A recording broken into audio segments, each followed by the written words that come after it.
नमस्कार प्यारे दर्शकों, मैं आपका ज्योतिष मित्र आदित्य द्विवेदी। अगर आप अपनी कुंडली का परामर्श चाहते हैं, अपने प्रश्नों के उत्तर चाहते हैं, समस्याओं का समाधान चाहते हैं, खराब ग्रह दशाओं के उपाय जानना चाहते हैं, कुंडली मिलान करवाना चाहते हैं या किसी शुभ मुहूर्त के बारे में जानकारी लेना चाहते हैं, तो आप हमारे नंबर पर हमें कॉल कर सकते हैं या व्हाट्सएप मैसेज कर सकते हैं। अभी जो जन्म कुंडली हम ले रहे हैं 17/11/88 13:30 औरंगाबाद महाराष्ट्र का जन्म है। इनकी कुंडली पे चलने के पहले मैं आपको इनकी समस्या के बारे में बताता हूं, ताकि आप लोग आइडिया लगा पाएं कि हाँ कैसे जो है निराकरण किया जा रहा है। एक तो इन्होंने शुभ अंक पूछा है, दिन पूछा है, रंग आदि पूछा है। कौन से क्षेत्र में ये काम करें? ये अभी सोने का काम करते हैं और पूछ रहे हैं सोने के अतिरिक्त और कौन सा काम कर सकते हैं या सोने का काम भी कैसा रहेगा। पत्नी के साथ में झगड़ा होता है, थोड़ा बहुत गुस्सा इनको बहुत आता है। इष्ट देवता पूछ रहे हैं, दुकान को अच्छा करने का उपाय पूछ रहे हैं। कोलेस्ट्रॉल की समस्या इनको हमेशा रहती है और डॉक्टर कहते हैं ये आनुवांशिक है। तो इन सारी चीजों पे चर्चा करने के पहले सबसे पहले ग्रह स्पष्ट ले लेते हैं। लगन कुंभ लगन की कुंडली है, 13 अंश का लगन है, शतभिषा नक्षत्र में है, राहु के नक्षत्र में है। सूर्य वृश्चिक राशि में है, 1 अंश का है, विशाखा नक्षत्र में है, यह गुरु का नक्षत्र होता है। चंद्रमा कुंभ राशि में है, यानी 7.5 चल रही है, 7.5 में भी गुस्सा बढ़ता है। 7 अंश का है, शतभिषा नक्षत्र में है, यह राहु का नक्षत्र है। लगन राहु के नक्षत्र में है और चंद्रमा भी राहु के नक्षत्र में है, तो कंफ्यूजन भी इनको बहुत होता होगा, मतलब डबल माइंडेड। मंगल मीन राशि में है, 8 अंश का है, उत्तरा भाद्रपद नक्षत्र का है, शनि का नक्षत्र है। बुध तुला राशि में अस्त है, 23 अंश का है, विशाखा नक्षत्र में है, गुरु का नक्षत्र है। गुरु वृषभ राशि में है, 8 अंश का है, कृतिका नक्षत्र में है, यह सूर्य का नक्षत्र है।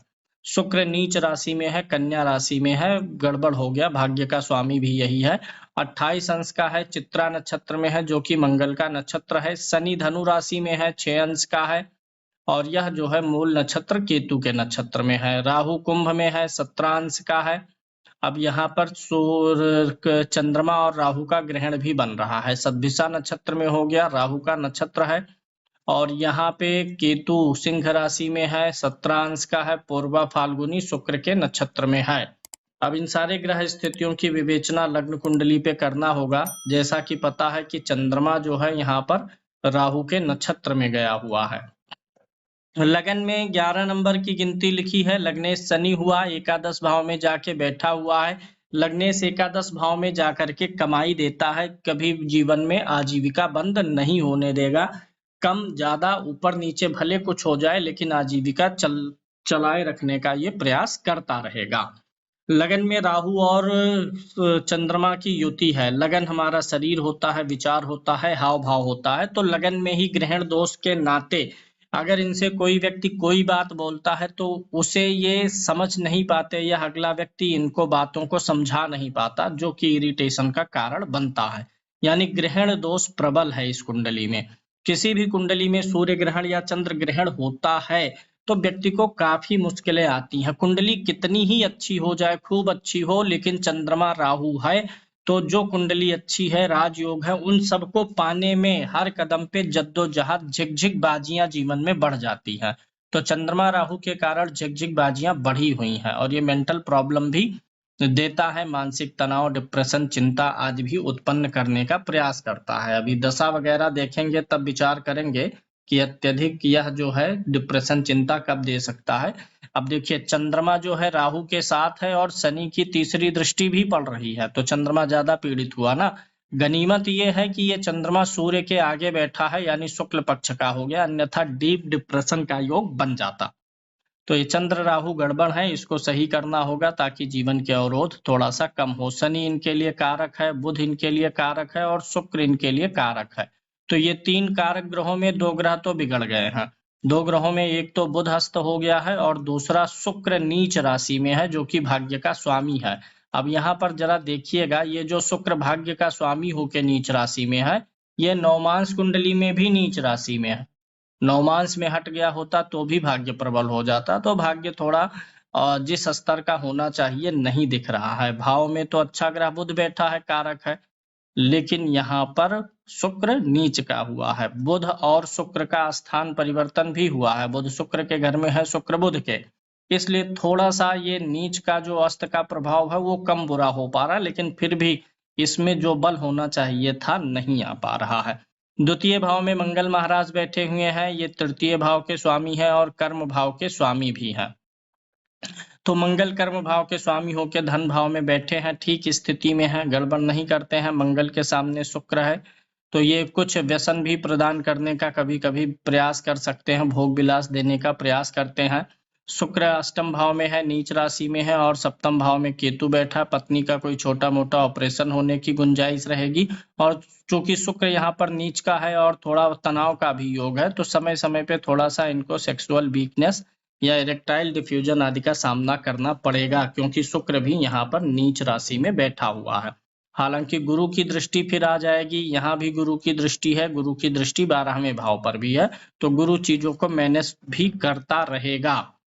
अब इस कुंडली में अगर आप देखते हैं तो चौथे भाव का स्वामी शुक्र बनता है, वह नीच राशि का होकर के अष्टम भाव में गया हुआ है, तो ये भूमि भवन वाहन के सुख में थोड़ी सी तकलीफ उत्पन्न करने का प्रयास करेगा, जैसे उच्च कोटि की लग्जरी लाइफ में नहीं आने देगा। घर बनवा लेंगे तो वहां पर जाने पर, घर में निवास करने से इनका जो है थोड़ा सा शरीर थोड़ा सा वीक हो सकता है, क्योंकि चतुर्थ का स्वामी अष्टम में गया है। तो घर बना के उसमें बने बनाए घर को खरीद ले वो ठीक है, या पैतृक घर में रहे वो ठीक है, स्वयं मकान का निर्माण इनके लिए ज्यादा ठीक नहीं रहेगा। अब ये जो बुध कमजोर हुआ है इसके लिए पन्ना पहनना है इनको, शुक्र कमजोर हुआ है इसके लिए ओपल पहनना है। तो सवाल उठेगा, क्या शुक्र अष्टम भाव में है तो क्या ओपल पहन सकते हैं? बिल्कुल, क्योंकि शुक्र कुंभ लगन के लिए सबसे प्रबल कारक है, चतुर्थ भाव का स्वामी है और भाग्य भाव का स्वामी है ये यहाँ पे। और ये शुक्र के साथ में कोई क्रूर ग्रह नहीं बैठा है, और शुक्र गुरु यहाँ देख रहा है, शुक्र वर्गोत्तम भी हुआ है, तो ओपल पहनना नुकसान नहीं करेगा, और ओपल पहनना ही इनको चाहिए ताकि इनका काम, सोने के काम में, आभूषणों के काम में ये शुक्र भी मदद करता है। स्वर्ण का काम तो सूर्य गुरु आमने सामने हो तो दोनों सोने का काम करवा देते हैं, स्वर्ण के काम पे सूर्य का अधिकार। अब कुछ लोग यहाँ पे मन में जिज्ञासा उठेगी, गुरु भी है केंद्र में, सूर्य है, तो सरकारी नौकरी होनी चाहिए थी। सूर्य की डिग्री बहुत कम है, इसलिए सरकार और सरकारी सेवाओं से लाभ का योग खत्म। ऊपर से जो है गुरु वक्री हो गया है, तो ये भी थोड़ा सा दिक्कत कर रहा है। और इनके लिए सोने का काम बहुत ही ठीक दिखाई दे रहा है, स्वर्ण का काम जारी रखें। स्वर्ण में जो लेडीज आभूषण है उससे थोड़ा सा दिक्कत होगा, क्योंकि स्त्री कारक ग्रह चंद्रमा राहु से पीड़ित है, स्त्री कारक ग्रह शुक्र भी नीच राशि में है, तो ओपल पहन लेने से थोड़ा आभूषण आदि की बिक्री भी बढ़ जाएगी। और बुध के लिए पन्ना भी पहनना है, दोनों 8 से 10 कैरेट के बीच का रहेगा। शनि का स्टोन नहीं पहनना है, क्योंकि शनि पर्याप्त है, ठीक ठाक है, 60 डिग्री का है, गुरु की राशि में है, तो शनि का नहीं पहनना है। शनि का पहनने से इसकी दृष्टि जो चंद्रमा पे जा रही है वो गड़बड़ कर सकती है। अब यहाँ पे जैसे मंगल द्वितीय भाव में धन भाव में बैठा हुआ है, कर्म भाव का स्वामी भी है, और यहाँ पर सूर्य बैठा हुआ है, तो अगर सोने चांदी के बिजनेस के अलावा, सोने के बिजनेस के अलावा कुछ और काम करना चाहें तो जमीन का काम कर सकते हैं, इलेक्ट्रॉनिक्स का भी काम कर सकते हैं, ये सारे काम भी इनके लिए ठीक रहने वाले हैं। जमीन और इलेक्ट्रॉनिक्स से जुड़ा हुआ, रेस्टोरेंट वगैरह डाल सकते हैं, खाने पीने से जुड़ा हुआ कामकाज भी इनके लिए ठीक रहेगा। रेस्टोरेंट क्यों? क्योंकि उसमें आग और भट्ठी की जरूरत पड़ेगी, तो दसम भाव में गर्म ग्रह है और दशमेश मंगल भी गर्म ग्रह है। द्वितीय भाव में बैठा, द्वितीय भाव किसका होता है? मुख का, खाने पीने वाले का होता है, तो इसलिए खाने पीने से जुड़ी हुई चीजों का काम भी ये कर सकते हैं। इनका कुंभ लगन है और कुंभ राशि भी है, तो यहाँ पे अगर लगन सूर्य का हो, मंगल का हो, चंद्रमा का हो, तो भगवान शिव की तरफ लालसा बढ़ानी चाहिए। यहाँ पर कुंभ लगन है और तृतीय भाव में 3 नंबर की गिनती है, तो ये भगवान विष्णु की उपासना करें, और भगवान विष्णु में भी कृष्ण भगवान की उपासना करें, क्योंकि भगवान कृष्ण काले देवता हैं, श्याम वर्ण के हैं, कृष्ण वर्ण के। तो यहाँ पे क्या है कि शनि काला ग्रह है और भगवान विष्णु पंचम भाव को रिप्रेजेंट कर रहे हैं, तो भगवान विष्णु के काले स्वरूप की उपासना, भगवान कृष्ण की उपासना करना इनके लिए ज्यादा ठीक रहने वाला है। इनकी जो एक समस्या है, कोलेस्ट्रॉल बढ़ा हुआ है। मैं आप लोगों को एक सूत्र देता हूँ, जब भी सूर्य अंशों में बहुत कम होता है या अंशों में बहुत अधिक हो, एक अंश का है इनकी कुंडली में, सूर्य अंशों में बहुत कम हो या अंश में बहुत अधिक हो, तो भी आंख पे चश्मा आता है, आंख पे जलन होती है और ट्राइग्लिसराइड या कोलेस्ट्रॉल बढ़े होने का खतरा रहता है, जो घटेगा नहीं दवा से। अगर ये थोड़ा सा शारीरिक परिश्रम करें, मेहनत करें, पसीना बहाएं, सूर्य गर्म ग्रह है ना, तो शरीर को गर्मी जैसे मिलेगी, पसीना बहेगा, तो इनका कोलेस्ट्रॉल डाउन आ जाएगा। फिर अगर मेहनत करना छोड़ देंगे तो ऑटोमेटिकली वहीं पर पहुंच जाएगा। और सूर्य चूंकि एक अंश का है तो हमेशा इनका कोलेस्ट्रॉल हाई लेवल पे रहने की संभावना यहाँ पर पूर्ण रूप से बनी है और यह बनी ही रहेगी। अगर इस चीज को थोड़ा सा ज्योतिषीय तरीके से लाभ लेना चाहते हैं तो रविवार को गुड़ का दान करें और सूर्य का मंत्र जाप करवा करके लाभ ले सकते हैं। फिर उसके बाद थोड़ा सा शारीरिक श्रम कर देंगे तो कोलेस्ट्रॉल डाउन आ जाएगा।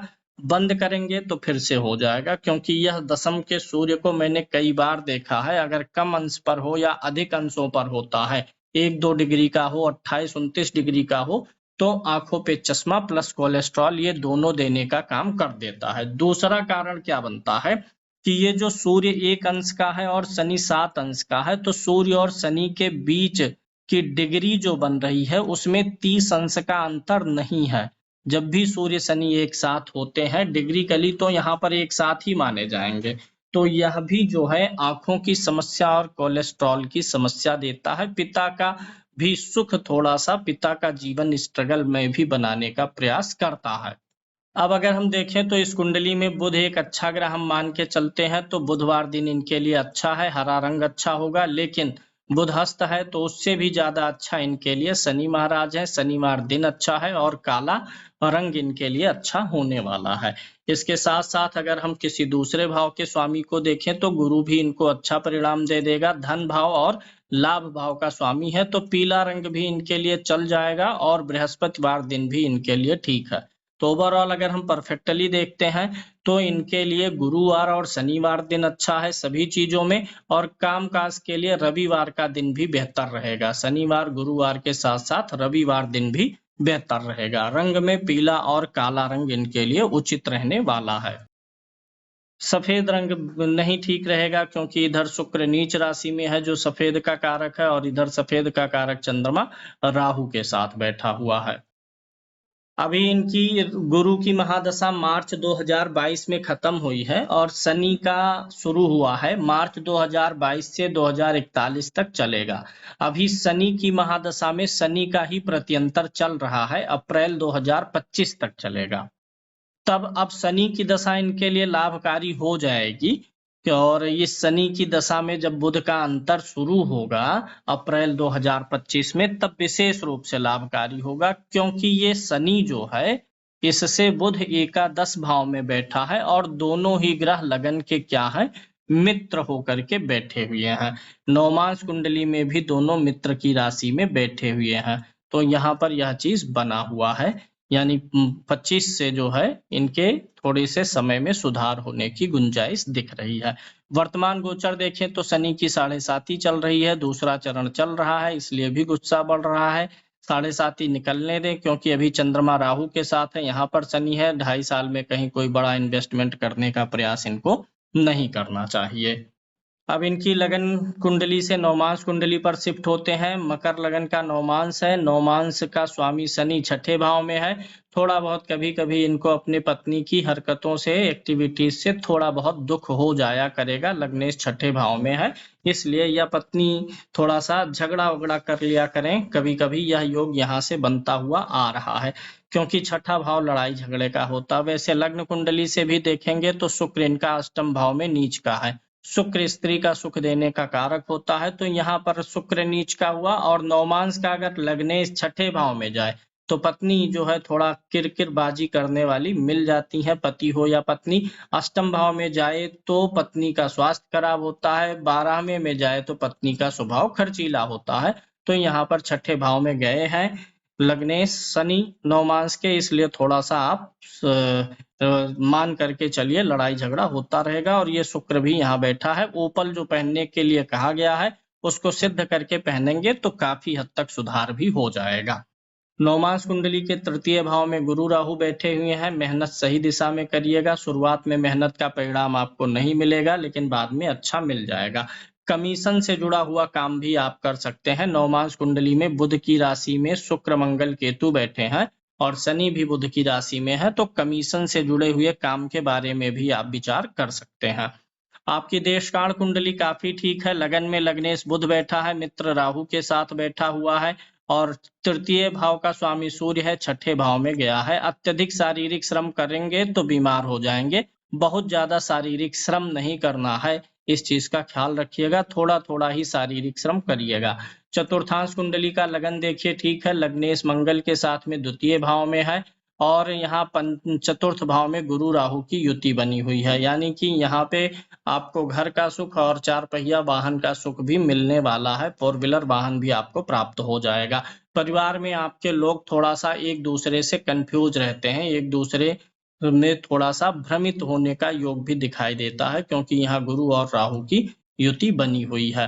पंचमांश कुंडली से ज्ञान विज्ञान देखते हैं, आपका सामाजिक अनुभव देखते हैं। लगन में केतु और राहु बैठे हुए हैं, लग्नेश की लगन पर दृष्टि है। शनि और चंद्रमा नीच राशि में, चंद्रमा नीच राशि में शनि के साथ बैठा हुआ है। थोड़ा सा इम्प्रूव करिए आप जो है सामाजिक रूप से लोगों की भावनाओं को पढ़ पाने में सक्षम नहीं है। थोड़ा सा लोगों को पढ़ पाने की आइडिया, लोग कहते क्या है और चाहते क्या है, इस चीज पे थोड़ा सा ध्यान होगा। सामाजिक रूप से आपको थोड़ा सा मानसिक कष्ट की प्राप्ति हो सकता है, कोई आपके भावनाओं का लाभ उठा सकता है, इसका ध्यान देना है।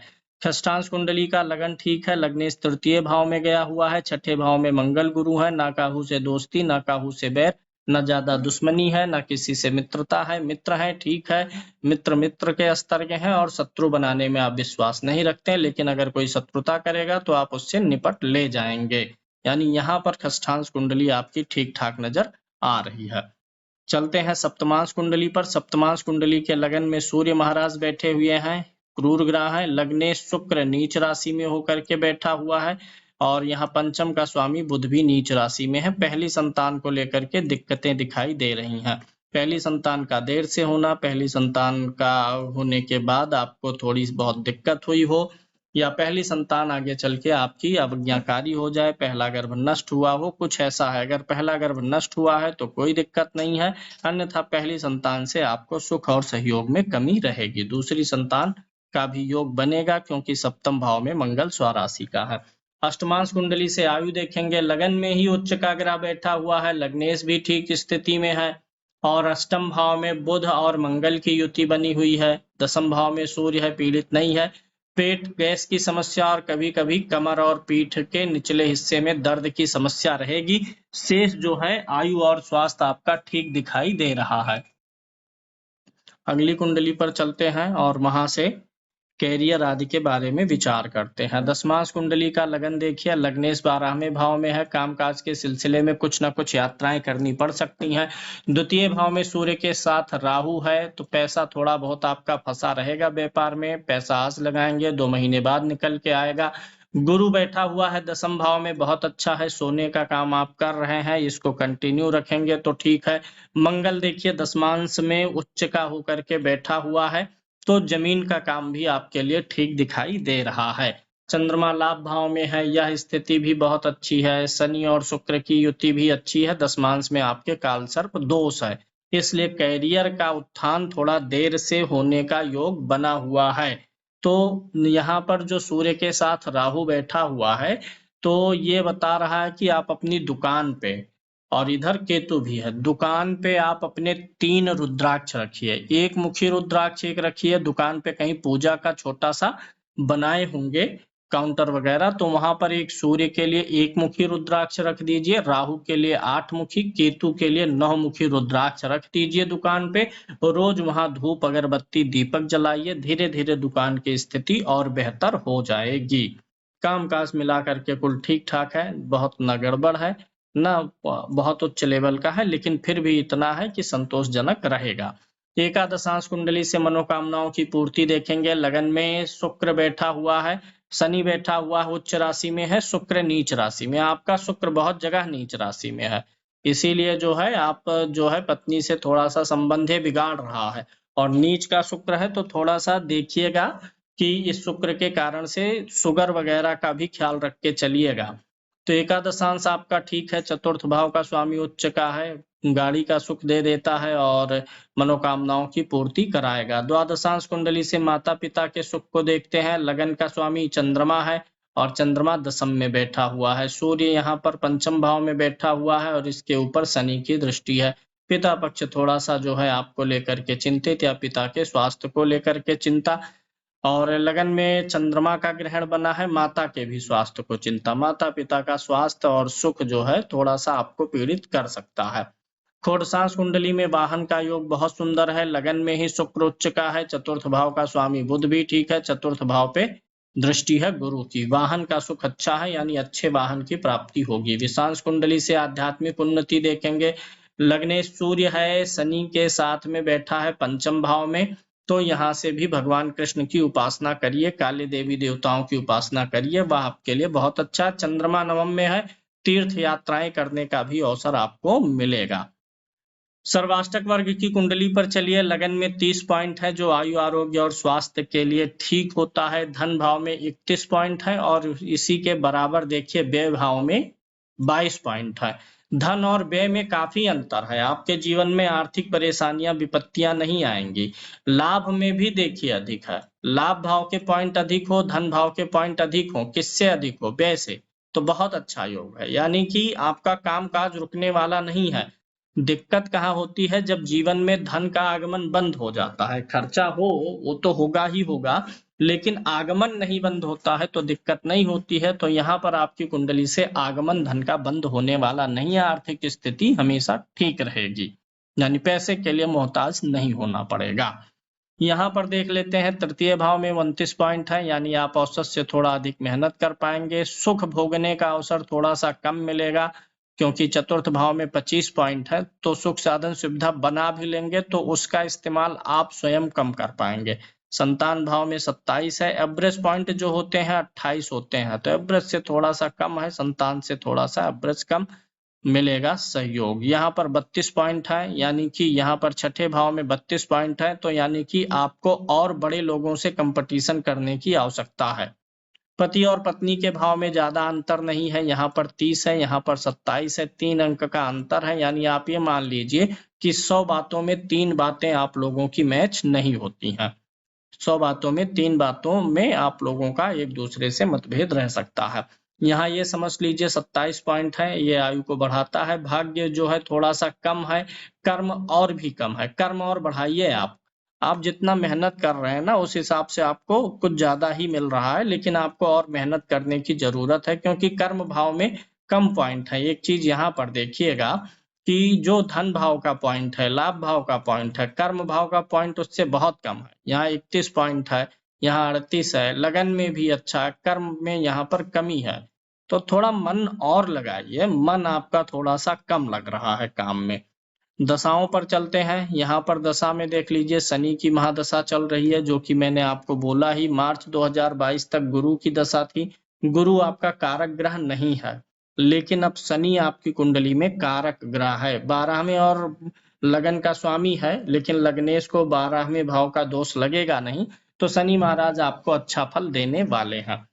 केतु के नक्षत्र में बैठे हैं, तो इस शनि की दशा में जब ये केतु वाला अंतर आएगा 27 से 29 में, तो इस बीच में कोई नया काम शुरू हो सकता है। और ये जब शनि में बुध का अंतर आएगा अप्रैल 2025 से 27, इस बीच में बड़ा लाभ कमाने वाले हैं। और जब ये शनि में शुक्र आएगा 2029 से लेकर के मार्च 2032 तक, इस बीच में शुगर उगर होने की संभावना रहेगी भैया, इस चीज का ध्यान देना है, क्योंकि नीच राशि में है, छठे अष्टम भाव में। तो इस बीच में कोई ना कोई आपको शारीरिक बीमारी आएगी और थोड़ा सा पुरुषार्थ में भी, पौरुषता में भी कमी लाने का ये प्रयास करेगा। तो शुक्र के लिए पहन लीजिए। फिर इधर सूर्य चलेगा, ये अच्छा चलेगा, सूर्य में काफी ठीक रहेगा। आपके कामकाज में अधिक पैसा इन्वेस्टमेंट होगा, व्यय होगा, कुल मिला के ठीक है। बुध की दशा भी ठीक जाएगी। फिर इधर केतु की दशा आएगी, 2058 से सप्तम भाव में बैठा हुआ है, मारक भी बनता है, तो इस केतु की दशा में मारकत्व की भी प्राप्ति हो सकती है। यानी केतु की दशा में मारक शुरू हो जाएगा, शारीरिक रूप से असक्षम होने लगेंगे। 70 वर्ष की आयु तो सेफ मान के चलिए, फिर केतु की महादशा में कभी भी जीवन का अंत भी हो सकता है।